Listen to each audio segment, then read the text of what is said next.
I'm really pleased to be contributing to this series on printmaking and print collecting up to 1840. So like the two preceding talks in this series by Tim Clayton and Robert Wan, I'm also focusing on another extant collection of an individual. The preceding talks looked at print collecting in the earlier part of the 18th century with George Clarke at Oxford and Archbishop Richard Robinson in Armagh, and I'm focusing on a collection formed at the other end of the 18th century and into the 19th by Richard, 7th Viscount Fitzwilliam. Fitzwilliam died in 1816 and the collection resides at the Fitzwilliam Museum, it bears his name, part of the University of Cambridge. Richard Fitzwilliam was born on the 1st of August 1745 at his grandfather's house on the south side of Richmond Green, now southwest London. He was the first child of Richard, 6th Viscount Fitzwilliam, and Catherine, born Catherine Decker, who had married a year earlier in 1744.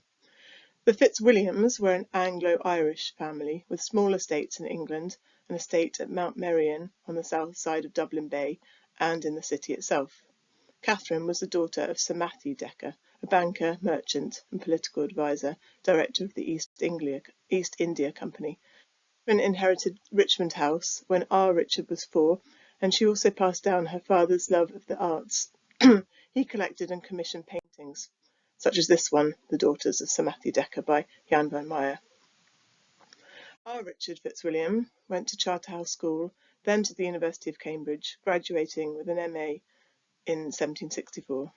Nothing much is known about his time there except that he grew close to his tutor, Samuel Halifax, who commissioned this painting by Joseph Wright to paint his graduation portrait.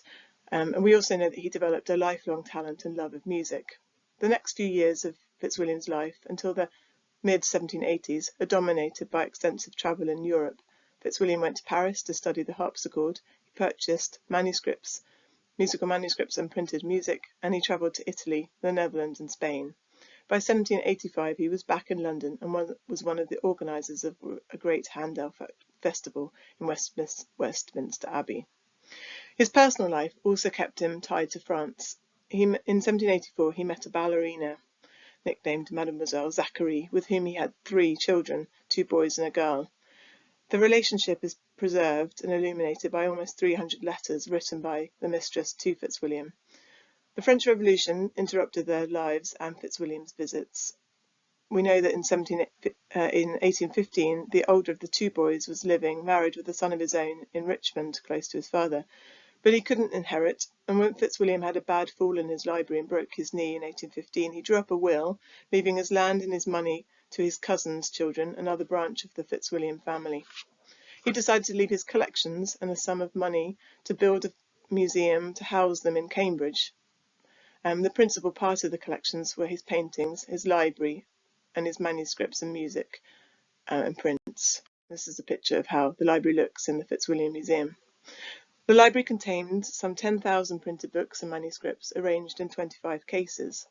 We know that he built this up himself rather than acquiring them, although my colleagues have recently been working on manuscripts that he inherited from his mother Catherine. His books range from classical texts to works by English poets and diarists, to topography and natural history, and of course musical theory.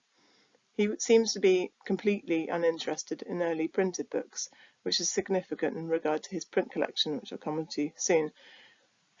He took pride in and would have considered his 130 illuminated manuscripts a distinct category of his library, and these reveal his Francophile bias, a passion for them as works of art. Over 2/3 of them are richly decorated books of hours. As I mentioned, he inherited paintings and a love of them from his mother and father, and we do not know the exact number, but between 60 to 80 of the 144 paintings in his bequest to the University of Cambridge were from the Decker collection. The majority of these were Dutch and Flemish. The rest of the paintings Fitzwilliam chose for himself and of course reflect his own interests and tastes. He continued to expand the Dutch and Flemish holdings, for example, the Town Hall of Amsterdam, and a painting once attributed to Rembrandt in Fitzwilliam's time. Some of the Dutch and Flemish painters were also printmakers, which must have pleased Fitzwilliam to own not only a painting but also examples of their works on paper. In a few other instances, Fitzwilliam represented Dutch artists in this way. apart from Rembrandt, including Isaias van der Velde, Jan Bot, Bartholomeus Brainbach, and David Teniers. His other acquisitions of paintings reflect his enthusiasm for the art of the Italian Renaissance. In 1798, when an important part of the collection once owned by the Duc d'Orléans was brought to London for sale, Fitzwilliam tried to buy a great number, but in the end secured 10, including a work by Titian, Veronese, and Palma Vecchia. I mentioned Fitzwilliam's other interests because, unlike George Clarke or perhaps Richard Robinson, I'm not sure that you could say that Fitzwilliam's larger interests seeped into his print collection in a formative kind of way.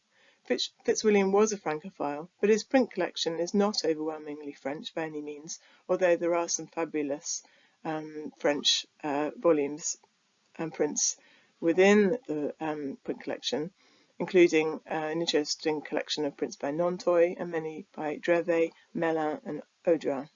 Fitzwilliam was involved in raising money for musicians, with his keen interest in music, but he did not commission prints for this cause and did not collect portraits of musicians, for instance. There are some topographical prints in amongst his larger collection, but they are not an exhaustive account of his travels. Fitzwilliam was interested in building. He developed part of Dublin, the Georgian core of South Dublin, and also had some plans for Paris, which did not come to fruition.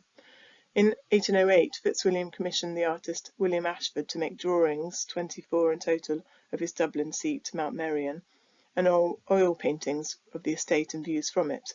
But no prints were made of these drawings, and they stand apart from the rest of the collection. The spheres of his life were perhaps a bit more separate than for Clarke. He did have prints that made after his portrait to hand out to friends, and he did collect some prints by living artists, but he didn't rub alongside painters, as did George Clarke. His contacts were rather dealers, publishers, agents, auction house directors. On the whole, what he collected was historical and on the second-hand market, so he was not helping to foster, to a very great degree, the primary print market. So what was in the print collection and how was it arranged? The print collection of about 40,000 prints is marked by things we do not know. Little is known about its formation. No correspondence relating to the acquisitions of prints has been found. We do not know the shape and dimensions of his library at Richmond, but we do know that the print albums lived on shelves amongst his books and manuscripts. Unlike Robinson's collection, Fitzwilliam wanted his prints housed within albums. Albums were and are an efficient way for collectors to store large numbers of works of paper. Some of Fitzwilliam's hold up to 500 prints. His customary style was known as Russia calf. With this incised diamond pattern and usually quite simple gold tooling or blind embossing, although he used various different bookbinders throughout his time of collecting, and they all have varying house styles. Almost all the albums feature his name and a date on the title page, on this customary title page, and the date is either the date he had the album bound, or, as we'll see, the date he acquired an album intact. When I put on an exhibition in 2016 about Fitzwilliam's print collection for the bicentenary of the founding, I started the insight with his Rembrandt album. Dated 1804, it's the earliest large print album for which Fitzwilliam was wholly responsible, by which I mean that he acquired the prints individually, decided on their arrangement, mounted them on sheets of paper, and had the sheets bound by a professional bookbinder. It contained 490 prints and seems to have been known as one of the most complete collections in the country. Anthony Griffiths found a contemporary reference describing the collection as second only to that of Curator, whose bequest formed the foundation of the British Museum's collection. The album was bound almost a full decade before Fitzwilliam considered any other of his large albums finished. The reference to Fitzwilliam's Rembrandt collection as second to none was a generous statement. It is a large collection, but the albums that entered Fitzwilliam's collection from another source much later in the 19th century contained impressions that are in many instances superior to Fitzwilliam's. However, looking at the contents and the composition of the Rembrandt album, we can get a good sense of what it was that Fitzwilliam loved about prints.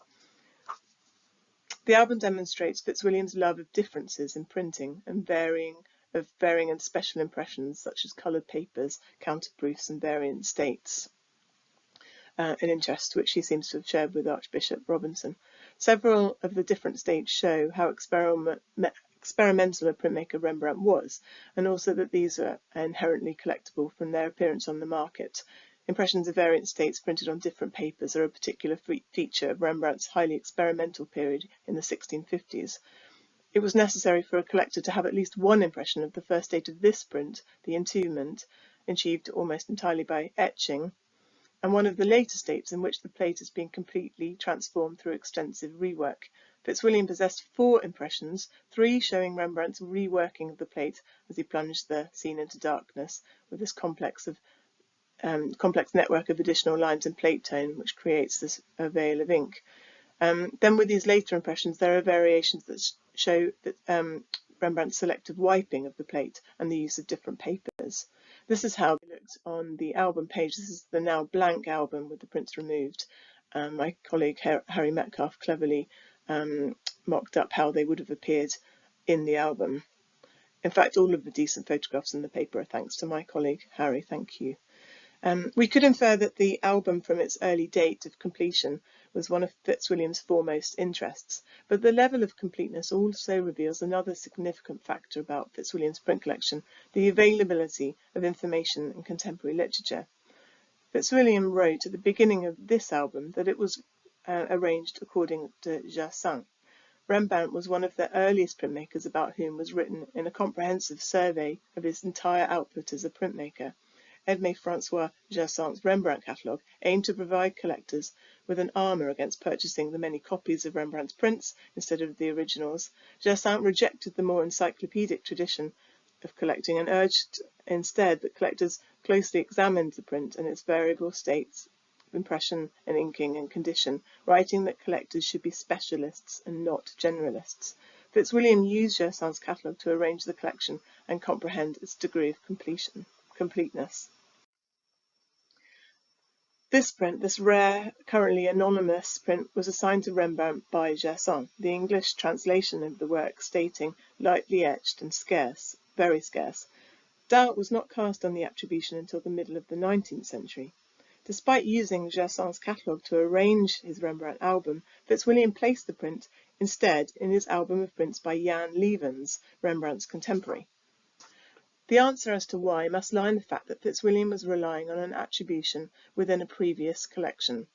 The print features the prominent collector's mark of Edward Astley, connected with Arthur Pond, who had built up one of the finest collections of Rembrandts ever made. And the same mark features on no fewer than 28 prints within the modest Levens album.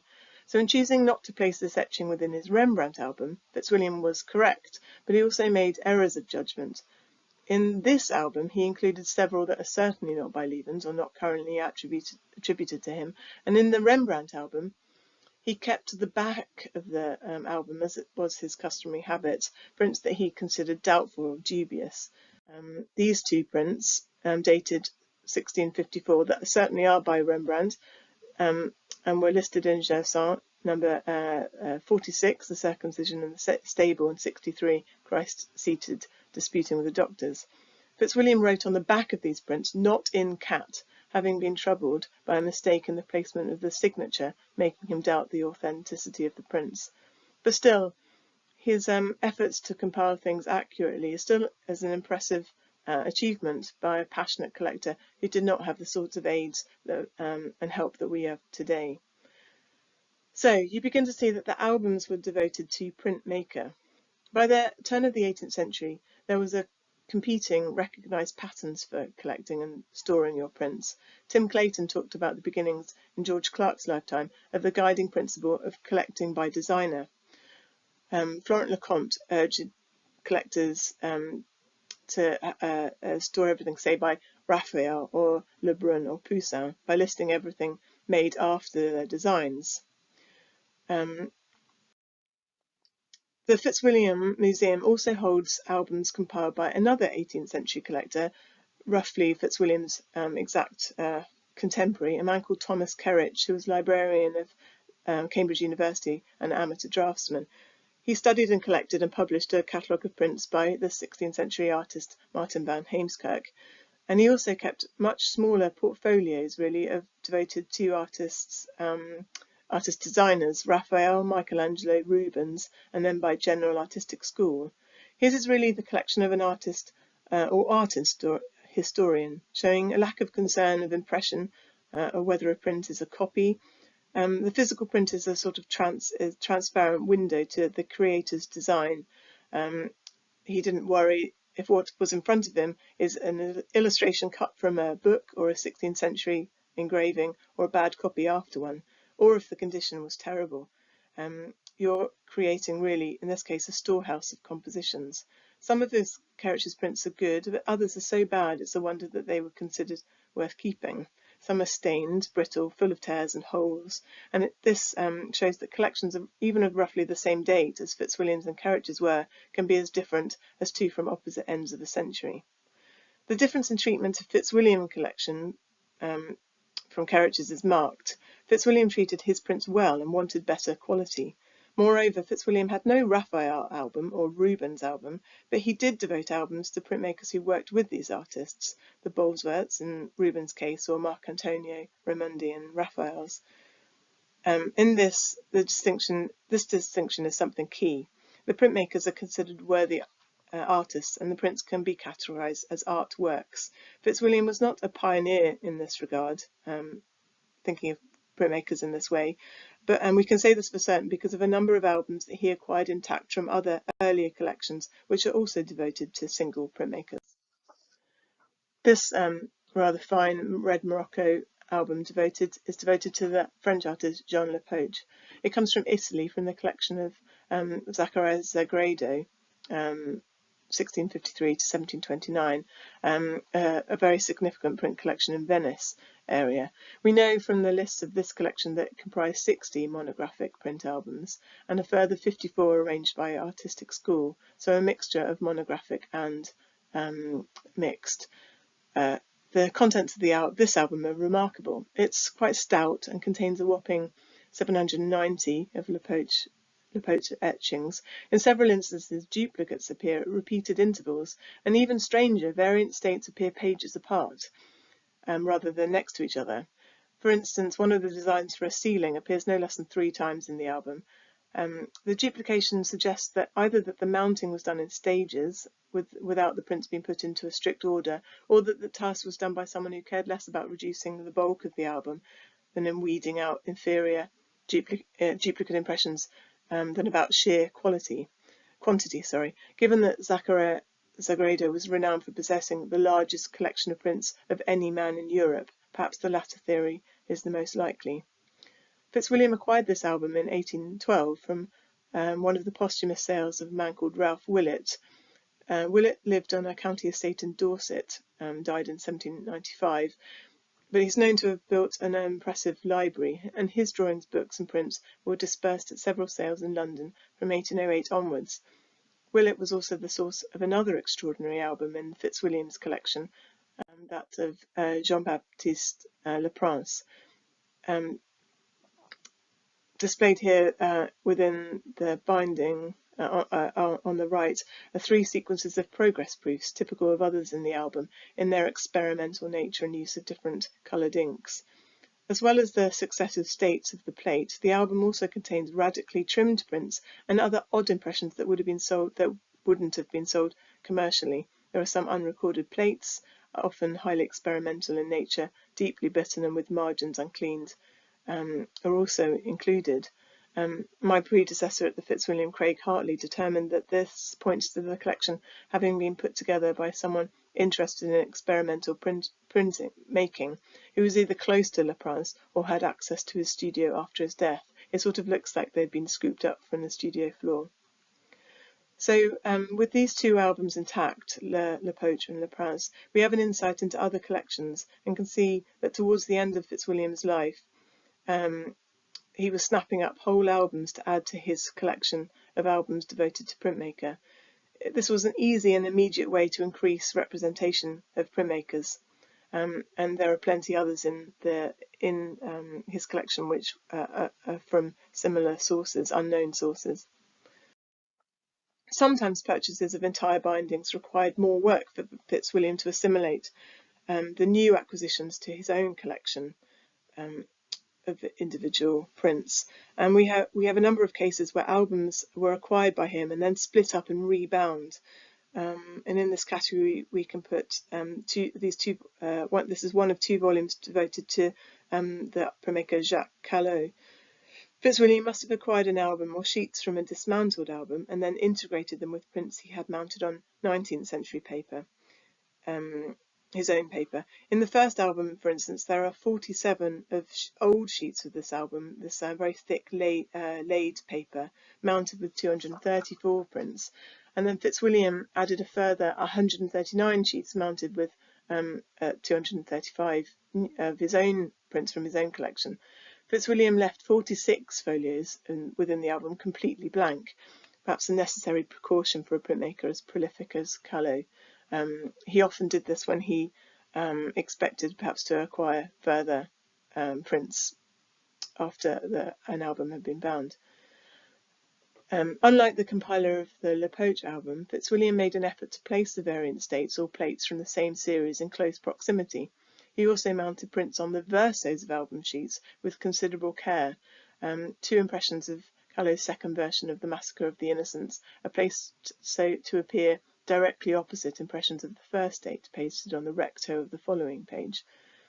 Normally Fitzwilliam would paste so that prints only appeared on the right-hand side of any opening of an album. Another super case, here we have details of the different types of the album paper. On the left here, Fitzwilliam's own paper, which is quite late and has started to break down and degrade, and on the right, still the very good quality older laid paper. Another super case of breaking up and augmenting within Fitzwilliam's collection was the 3 large albums devoted to the French printmaker Robert Nanteuil, acquired by Fitzwilliam in 1788. And this contains 232 prints that once belonged to the rich wastrel, the Duc de Mortemart. These prints are listed in an inventory completed after Mortemart's death in 1746. The Mortemart's name is emblazoned on some of the large prints, which were folded down the centre and then bound into the albums by a guard. The left-hand side of the sheets formed a blank recto of the page onto which these calligraphic inscriptions, including numbers at the top right, were added. In their analysis of the volume of the albums, Anthony Griffiths and Craig Hartley showed that this was clear from the disrupted numerical sequences within Fitzwilliam's bindings, that the numbers were 2 sets of albums, showing that there had been two albums in Mortemart's collection. Fitzwilliam took these apart and had the sheets rebound into 3 bindings to accommodate his own engravings by the artist. In the earlier binding, the numbers must have referred to a contents page, which Fitzwilliam did not retain. None of Fitzwilliam's albums contained contents pages, and so there was never any need to number folios within his collection. Here's an image of one of the sheets, the larger prints folded and then bound into the binding by a guard. As with the Callot albums, the older sheets contrast with the new. The mounting on the Mortemart sheets has been beautifully executed. The backing sheets are marked with pinpricks to define the print's position, and adhesive was applied to the backing sheet rather than to the print, so that they still lie beautifully flat. The prints added by Fitzwilliam had, in his customary style, paste applied to the back of the prints, and then this has been laid down onto paper, and this has caused buckling and creasing as the adhesive has dried. The prints Fitzwilliam included in his album are mostly variant states. In Mortemart's collection there is usually 1 impression of each portrait, but they are all early states, and the name of Jean Mariette appears on the versos of 3 of the large folded portraits in this volume. All this combined evidence the signatures and the quality of the paper and the method of mounting and freshness of the impressions points to the involvement of the Mariette family, these eminent print dealers, publishers, collectors and connoisseurs of prints who are known to have compiled other albums for other clients, notably the Spence albums acquired by the Fogg Art Museum in 1987. So what were the influences on Fitzwilliam on arranging his prints? In his talk, Tim Clayton mentioned the influential Florent Lecomte and Roger de Pie. By Fitzwilliam's time, another publication greatly affected connoisseurship of prints, and this was the multi-volume work by Adam Bartsch, the first volume published in 1803. Only volumes 1 to 15 of this 21-volume work appeared in print before Fitzwilliam's death. Bartsch's catalogue was drawn up from some of the most prestigious European collections. Each artist's oeuvre was presented in a distinct in the form of a catalogue raisonné, with each print numbered and usually a very adequate description for recognising for recognition. This provided collectors with a very solid guide and meant they could use it like a shopping list, ticking off acquisitions as they went and annotating their copies with perhaps a location. As auction houses started to use Bartsch's numbering system in sales, the collector's task was made even easier to hunt for prints that they knew they lacked. As I mentioned in the beginning of this talk, nearly all of Fitzwilliam's albums are dated on the opening page, and while his books of plates, topographical prints, for instance, are dated early, his very dull, really, collection of Piranesi volumes are dated 1781, for instance. The albums of prints he compiled himself date from 1803 onwards, with the majority dating much later, up to 1815.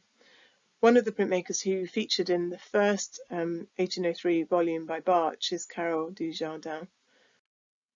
And Fitzwilliam bound his album the next year, which almost certainly means that Fitzwilliam was not only using Bartsch as a shopping list, but rather as a means of finding out that he had all of the prints attributed to the artist and could set about arranging his album, which he did exactly to Bartsch's ordering system. Other artists featured in this 1803 volume by Bartsch were bound years later, suggesting that Fitzwilliam read Bartsch and realised that he needed more time to make further acquisitions before deciding that his albums were finished. Here we have an example of the Dusart album with an impression and a counterproof mounted on the left-hand side. But it's the Paulus Potter album that I usually bring out to show the clear influence of Bartsch on Fitzwilliam. For Potter, Bartsch describes each print, notes differences of state and the existence of copies. Fitzwilliam lays his album out exactly according to Bartsch's description. This image shows 4 pages within the Potter album, with one page having a gap which Fitzwilliam hoped or left to fill or left open for others to do the same. And here is Bartsch's description describing states and the existence of copies. But Bartsch's publication did prove a problem for collectors like Fitzwilliam, who were well established in their collecting habits. Bartsch's work, Le Peintre Graveur, deals largely with etchers rather than engravers. Bartsch actively dismissed a type of print and printmaker who produced interpretive prints after other designers. In his introduction, Bartsch explains his distaste, comparing the practice to a bad translation of poetry. He says the tone will never be right if the translator does not understand the spirit of the original, and this, he says, happens very rarely. This view galvanized the taste for original etching and made it making a sort of demonstration of an artist's worth. But it is a matter of taste. These printmakers were highly skilled, very successful and prolific, and perhaps it's because Fitzwilliam began collecting slightly earlier, in the 18th century, his print collection features large albums devoted to this type of engravers considered later so unfavourably. Artists like Cornelius Cort and the Collart and Weirix dynasties, to name a few. The dearth of information in literature did pose a problem for Fitzwilliam. The infrequency of signed plates and the printmaker's skill at interpreting different styles meant opportunities for erroneous attributions were unavoidable. Fitzwilliam frequently mistakenly placed sets of prints in the wrong album because he lacked a crucial title page, for instance, and even when he did have the correct information, he was forced to make a compromise, dividing prints from the same series that had been made by a suite of different printmakers, for instance. As well as negotiating pitfalls of simple errors, you wonder if Fitzwilliam worried about the strict printmaker classification with this type of prints, which sort of compromised the history of production. His Gala album, for instance, of which this image is taken, contains works by the sons, Theodore and Cornelius, rather than the men that Gala employed as draftsmen or engravers, such as the Wiericks family, the Collart brothers, and the Sadler, de Passa and Dotcom families. So to all but the last men, Fitzwilliam devoted separate albums, and consequently his method of arrangement does not really do justice to the workshop in terms of documenting its legacy or the close bond between artists and designers. Only by viewing several albums at once could it be possible to gain an insight into just how prolific and versatile their publishing houses were. How was Fitzwilliam buying his prints? The answer is that we do not know a great deal. He is listed as a subscriber in some books of prints. Subscription, as Tim Clayton mentioned, becomes this great way of publishing in England, but for the most part Fitzwilliam isn't buying on the first-hand market. Fitzwilliam formed an album of prints by the Drevet family, containing 112 prints by Pierre Drevet, 29 by Pierre Humbert, and 11 by Claude.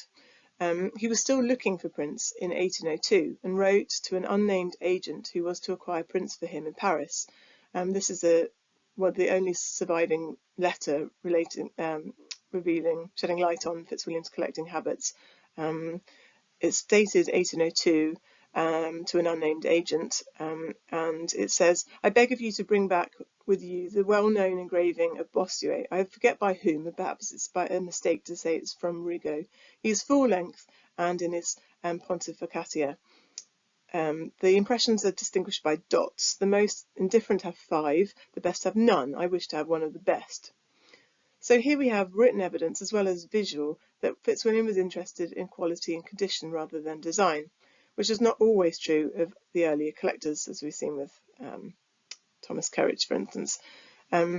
He could have been writing to John Bodell or an agent working for him, or perhaps the young Samuel Woodburn, who would later go on to buy for him at auction, and is one of the few people listed as receiving an annuity in Fitzwilliam's will.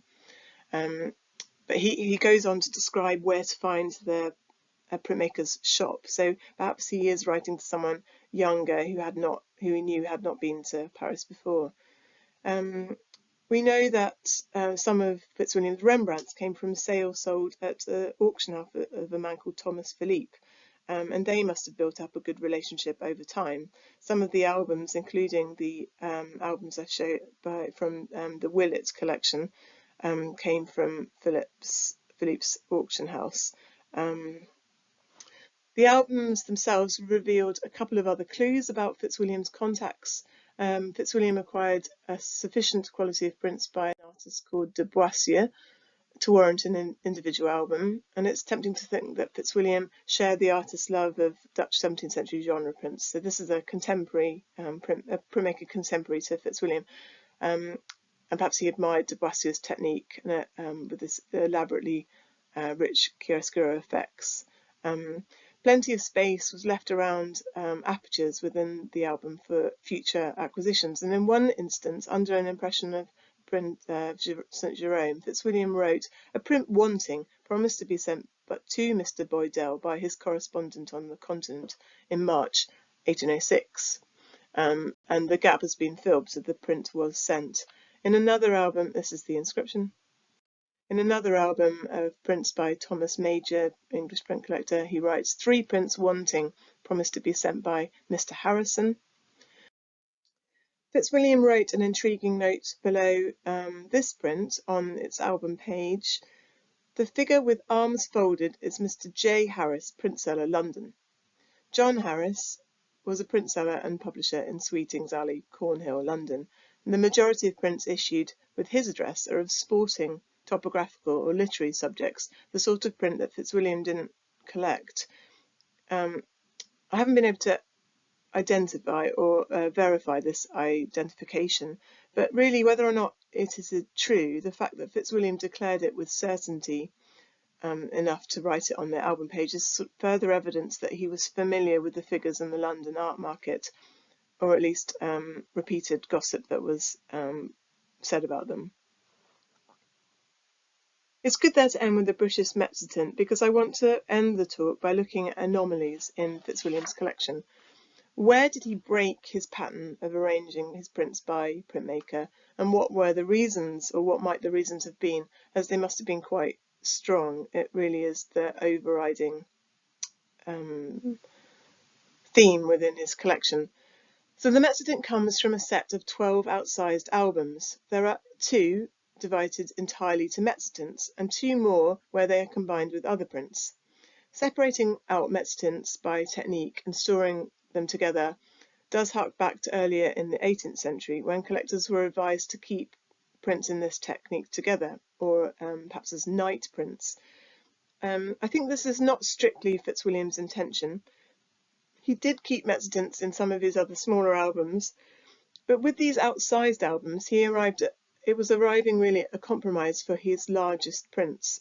Fitzwilliam seems to have completed them in stages.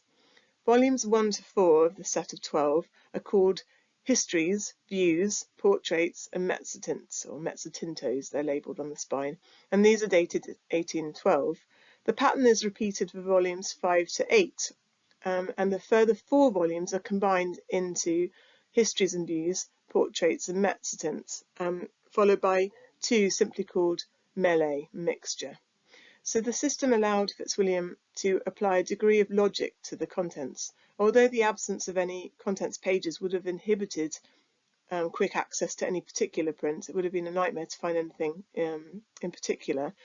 If the prints were mounted earlier, as Fitzwilliam acquired them, this would explain the slightly haphazard arrangement within all of these albums, but it was probably the quantity and the sheer size of the majority of the prints that prevented Fitzwilliam from organising them more thoroughly before sending them to the binders. The image here is from Fitzwilliam, a curious, slender yet expensively bound album of prints after Adam Elsheimer, the short-lived painter from Frankfurt who spent his working life in Rome, befriended all he met, and died there in 1610. He left behind what has been whittled down to about 40 painted works, all oils on copper, minutely painted, and his fame was spread throughout Europe by prints made after 7 of the paintings, engraved by the talented printmaker Hendrik Hout, only 2 or 3 of which were produced during Elsheimer's lifetime. The Fitzwilliam's Elsheimer album is unusual in Fitzwilliam's other albums, being devoted to a designer rather than a printmaker. It's also one of the smallest of his tall albums, containing only 35 prints. Usually, when he possessed work by printmakers who had not produced very many prints, or whom he did not represent in large enough qualities, Fitzwilliam relied on his more miscellaneous albums, as I've just described, this set of 12. The Elsheimer album was purchased by Fitzwilliam by Samuel Woodburn at the 1809 sale of the West India merchant called George Hibbert, who died in 1837 but shed some of his collection before his death. Fitzwilliam had actually bid against him in the past at the Duc d'Orléans sale in 1798. The lot description of this auction where this album was sold describes it as a capital work, suggesting that the album was a preconceived idea, but it was rebound by Fitzwilliam, perhaps because of poor condition, we don't know. Fitzwilliam added the word complete on the title page, which must refer, because of it being a mixture of works by several different printmakers, all after Elsheimer, complete must refer to the presence of all 7 engravings by Hendrik Hout, as stated in the auction listing. Investigation into this album in 2009 revealed that Fitzwilliam placed one of the prints from this original album, an etching by Wenceslas Holler, which he did not already possess, in one of his 6 large albums devoted to that artist.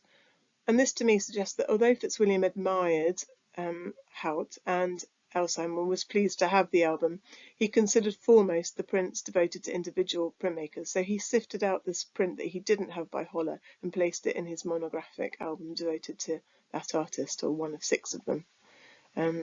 There are a handful of other albums which feature at the end prints after artists named on the spine, but one other album devoted to the artist Parmigianino, the categories of print are much more mixed. The vast majority are not by Parmigianino at all, and the prints are not in any regimented order. And this is one of the albums that most strongly resembles those compiled by earlier 18th century collectors, were a type of album that wouldn't typically hold original prints by the artist on the spine, that would hold them, but also mixed with prints after their paintings and drawings by other printmakers. Fitzwilliam had a large and mostly very fine collection of prints by Dürer, which he contained in his Dürer album, but it did not contain any of Dürer's woodcuts, nor are there any copies of Dürer's large woodcut books in his larger library. If Fitzwilliam did not compile a volume of woodcuts, the answer must be rather that they did not greatly interest him. And indeed, when I started thinking about this, I realised how comparatively few woodcuts there are anywhere in his other print albums. Where they do reside, the largest grouping of woodcuts is actually within a very interesting, very large album called Imitations of Drawings, one of the only albums compiled by Fitzwilliam that is arranged by subject. This is one of the prints within the album by Domenico Beccafumi, and the prints in good company in the album, surrounded by numerous Italian 16th and 17th century artists who work in chiaroscuro tradition, chiaroscuro woodcuts.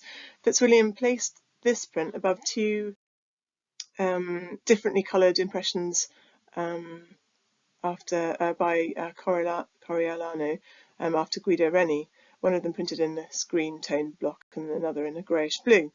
For a collector who displayed little interest in drawings in their own right, the presence in Fitzwilliam's collection of prints that imitated the album is interesting. And I started to look into how this might have come about. In 1800, Fitzwilliam bought a late edition of Pond and Knapton's series, Prints in Imitation of Drawings, issued by John Bydell. And then in 1807, he acquired a copy of Charles Rogers' A Collection of Prints in Imitations of Drawings, also sold by John Bydell, 1778. And this precipitated a spate of further acquisitions during a cluster of acquisitions in 1808 and 1809, including £2 sets of prints in facsimile of drawings by Johann Gottlieb Prestel, published in 1779 and 1782. The key to Fitzwilliam's interest in this type of print might lie in the statement in Rogers' preface.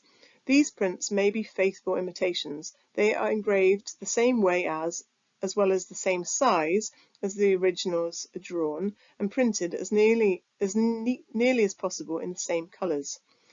As a collector, Fitzwilliam, as we've seen, seems to have delighted in anomalies and rarities of the printmaking processes, and it might well have been a developing appreciation of contemporary printmakers' ingenuity in producing colour prints that inspired him to form his own imitations of drawings album. Consequently, Italian chiaroscuro prints produced in collaboration with artists such as Raphael and Parmigianino and Reni, who designed drawings for woodcutters, are combined with others that were produced in imitation of earlier work, such as a selection from a series of facsimiles of Dutch and Flemish artists by Ploes van Amstel in the latter part of the 18th century. There are also 7 prints by Elisha Kirkle and large aquatints by Prestel after Rysdale, which only just fit on the album's within the album's dimensions. The oddest exception to Fitzwilliam's albums by printmaker rule is a large album containing 490 prints labelled Portraits of Jesuits. In the letter of 1802 I showed earlier,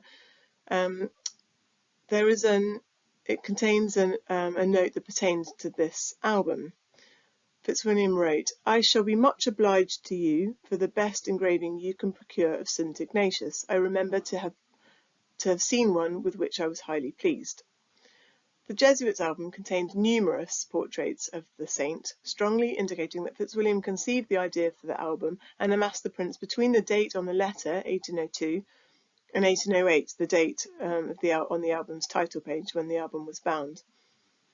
Portraits of Jesuits in the album are mixed with scenes depicting their lives and scenes of martyrdom, and in one instance a large thesis print, so a really mixed contents.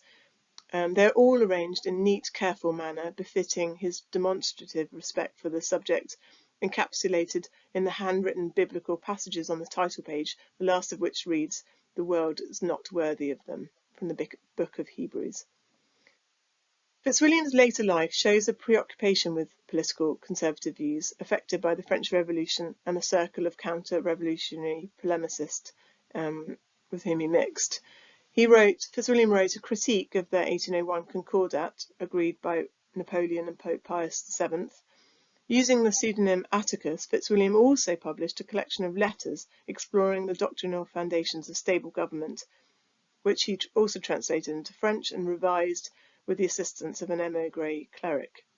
In 1813, the letters were supplemented by something called the Pensées to Atticus, a series of 75 short meditations on religion, philosophy and history. Fitzwilliam presented copies to the French king in exile and to members of his court at Hartwell and Buckinghamshire.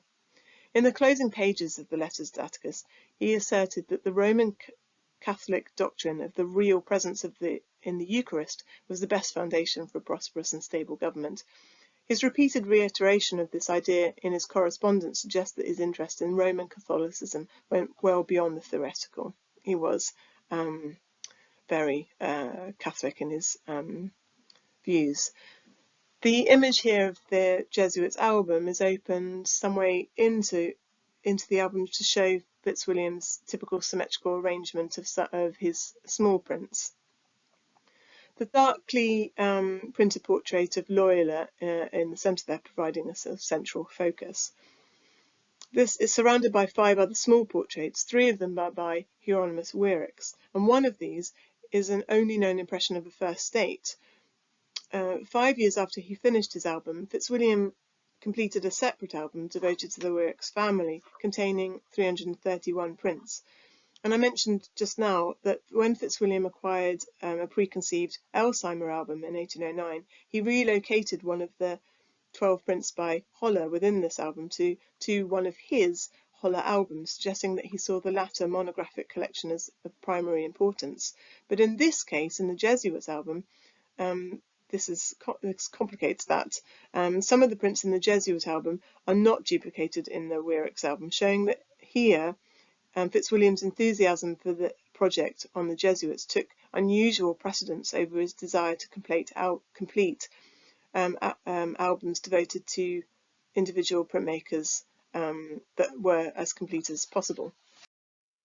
So, in conclusion and wider context, we can say that Fitzwilliam was an enthusiastic collector who loved his prints as objects in themselves and delighted in rarities and counterproofs and other special impressions. He was then an amateur in the original sense of the word, a lover of the material, but also in the other sense that we might mean, that this was a part-time passion. It wasn't the only thing he did, collecting prints, and he was limited by the literature available and often made mistakes of attribution. But his dedication and correct attributions are impressive in a time when published literature on the material wasn't always comprehensive and, of course, was text-based. He collected avidly and widely, and perhaps impressively widely, given the fashions of the time, but the collection still does show evidence of bias, his little interest in woodcuts reflecting his lack of interest in early printed books, as I've said. His collection bridges his collecting habits bridges two distinct eras. Because of his Dutch heritage and the Rembrandt craze that hit Europe in the middle of the 18th century, he avidly collected Dutch and Flemish works, but he did inherit this interest in France and Italy that was part of the also of the earlier 18th century, as Tim Clayton showed with George Clark. His collection then crosses different categories, containing topographical subjects, architectural and portrait prints, but the prints arranged are according to the printmaker who made it, not because Fitzwilliam admired the designer or because he knew or admired a particular place or sitter, for instance. He's really creating something for what he later termed in his will for the increase of learning. We are really fortunate that Fitzwilliam left the albums to an institution. Had he not, the contents of his library might have gone the way of so many other private collections. The albums would have been broken up, perhaps by dealers, and as the prints have no obvious mark of Fitzwilliam's ownership, the provenance might well have been completely lost. The majority of the albums remain intact, and as a whole constitute a rare, important survival of a gentleman amateur print collector. This is the remnants of the Elsheimer album, which was taken apart sometime in the mid-20th century to put the prints on display. We are keeping the albums intact from this day forward. To find out more about Fitzwilliam's print collection, there's an article on the Dutch and Flemish albums in a study of Cambridge and the Study of Netherlandish Art, published by Breppels and edited by Meredith Hale, and written by me. And there's an article about the makeup and condition of the albums, co-written by me and my colleague Harry Metcalf in the American Institute for Conservation. And I'm hoping to publish a complete abbreviated survey of the albums in the next year. Thank you very much.